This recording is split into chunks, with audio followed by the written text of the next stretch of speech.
let's talk about parkour, how we got into parkour, what it is, what grew out of that, and then let's continue back on that story, okay? So just so everybody knows, parkour is basically, it started off as a French military discipline where people would use their bodies to overcome obstacles, and also you could help other people overcome those obstacles as well if they were injured.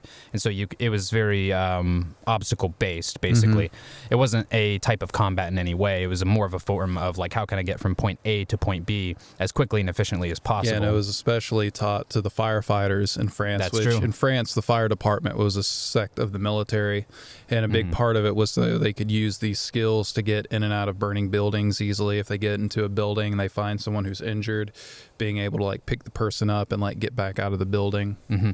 And wasn't it, I want to say it was David Bell's father that kind of introduced that idea. And so David Bell... Well, he didn't introduce the idea. There was someone else that introduced it into them.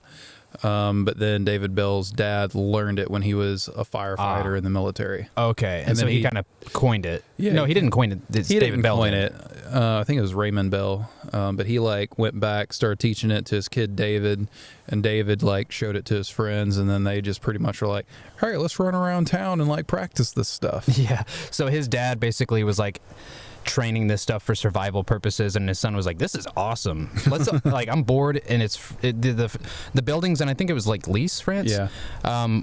Were perfect for parkour. I mean, perfect. It was all like these square buildings with these perfect staircases for jumping and climbing.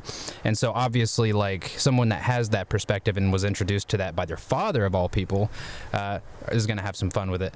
And so David Bell, and there's a separate history with Sebastian Faucon as well, but I don't want to get too locked in on the history.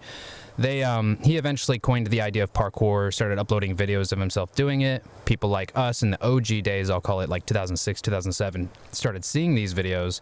And then other people started popping up, like people from American Parkour in the forums. And we got involved with that early on. Me, Chris over here, and a guy named Raymond Harper, who's unfortunately not here with us physically today.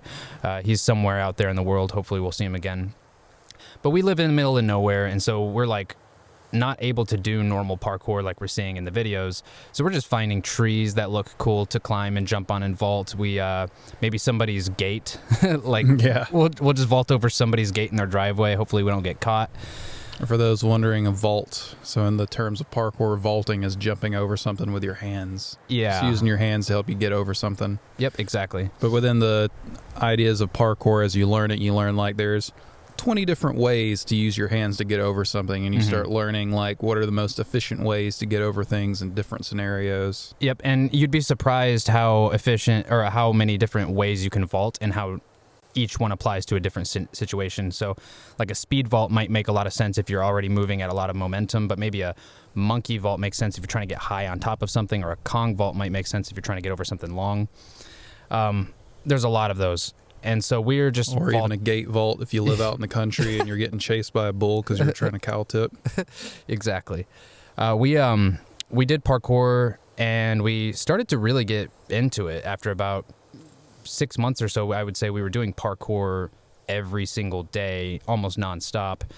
And then we were doing it at high school in Buena Vista. And then there came a point in time where we wanted to try to find other people that were like us. And so there was a town about 45 minutes from Marion County called Columbus, Georgia.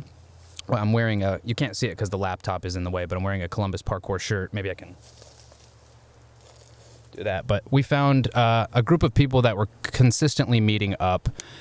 Zach Howard, I think Elliot Banks. Yep, Elliot and Dwayne, maybe. I don't remember. But no, he was later on. But we found some dudes that were all like into parkour, so we met up with them, and that grew, without going into too much detail, into a huge community even to this day.